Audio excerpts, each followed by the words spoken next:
What's going on, everybody? It's Antonio Lamar, 2733 Media.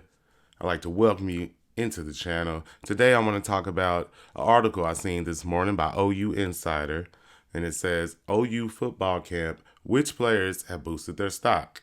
Okay? But first, I want to say thank you to everybody who has hit the like and subscribe button. Anybody who has tuned in, sent a super chat or super thanks. I really appreciate it. It really helps the channel keep going. Okay, let's get right to it.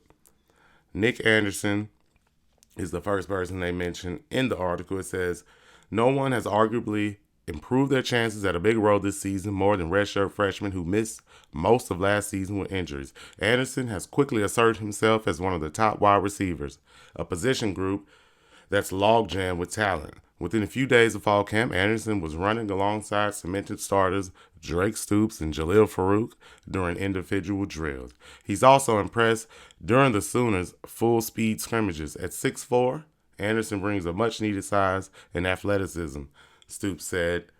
Anderson has been preparing for a bigger role this season. He's adjusted well.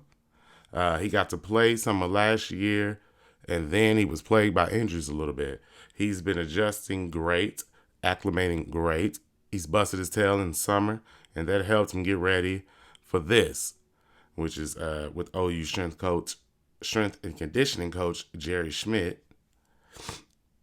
So we got Nick Anderson that they're saying is adjusting well, and Jerry Smith said, they said now he's playing ball and having fun and using his skill set.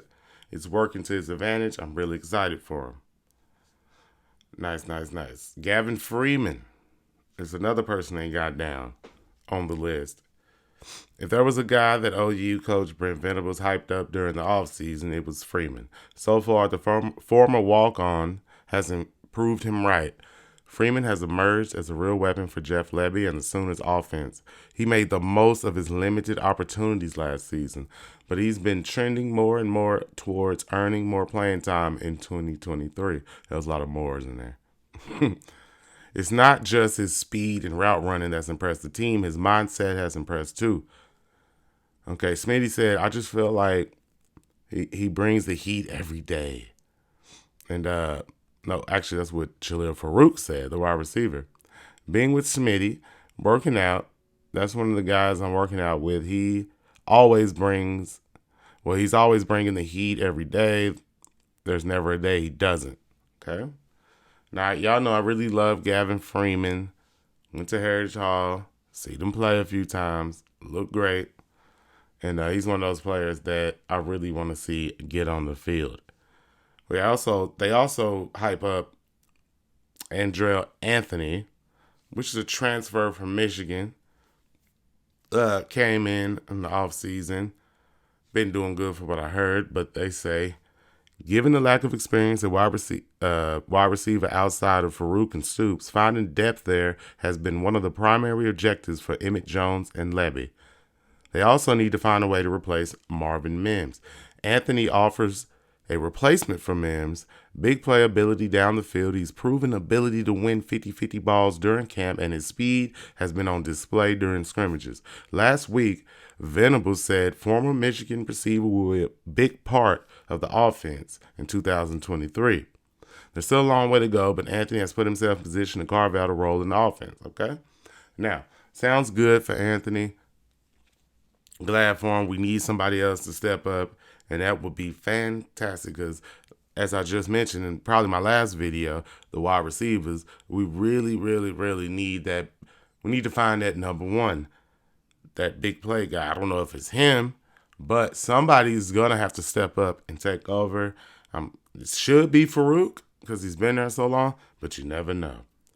The next guy they got is Peyton Bowen. They said before fall camp began, Venables said the Sooners needed to find playing time for the true freshman. That's all they've been doing during fall camp. When asked by OU Insider earlier this week, Bowen confirmed he's seen reps at 5 different positions during fall camp. That includes safety, the cheetah position, and both punt and kick returner. Bowen's true position, at least in high school, is safety. But with 6-year veteran Reggie Pearson also impressing in fall camp and Billy Bowman establishing himself as the leader in the secondary, it's clear the coaching staff is doing whatever they can to find playing time for Bowen. Nice. I really like Bowen. He's out there friends with Jackson Arnold, went to high school together. Glad to see him doing well. They also mentioned DeJoun Terry, the defensive line, particularly the tackle spots, simply underperformed last season. There's a ton of pressure on that group in 2023. The coaching staff prioritized adding depth to the defensive line, and new transfers Rondell Bothroyd and Trace Ford have impressed people around the program. But potentially the biggest addition has been Terry. Listed at 6'3", 321 pounds, Terry simply offers the size the Sooners didn't have last year. They really didn't. They was really small up front, and it didn't go well. Okay. But it's also been his quickness that has impressed the coaching staff. He's done some good stuff, Venables said on Monday. He's strong. He's powerful. He can split a double team. He moves really well. He's athletic for a big guy. So he does well. There's a huge need for growth on the defensive line, but Terry's presence looks like it can accelerate that process. Now, those are some of the guys they mentioned in that article.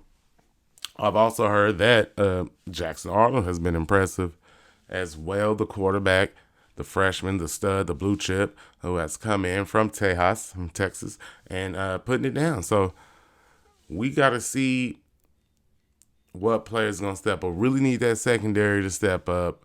We really need that defensive line to get better. We all know it's not where it's supposed to be. It's not that OU caliber. I don't see any Tommy Harris's, Dusty Dvorak's, Gerald McCoy is out there right now. So, and we're not even going to mention the Selman brothers.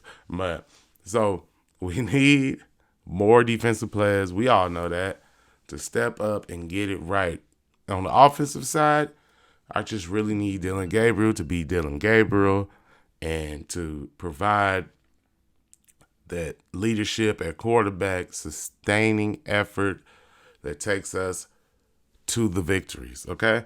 We don't need him making silly mistakes out here, especially down the stretch in the third and fourth quarter. I need him to stay sharp. You know what I'm saying? Keep that front leg bent. Don't straighten it out. Keep them balls down. Don't let them float too high. Y'all know what I'm talking about if you ever threw a football. But Dillon Gabriel has to be sharp. I need the running backs to step up. And let's see what we got. Okay? But that's all. I just wanted to check in real quick. Drop that little article that I saw this morning. And thank you for tuning in. Please, please hit the like and subscribe button. Please send a super thanks and a super chat when I go live. And just keep supporting the channel.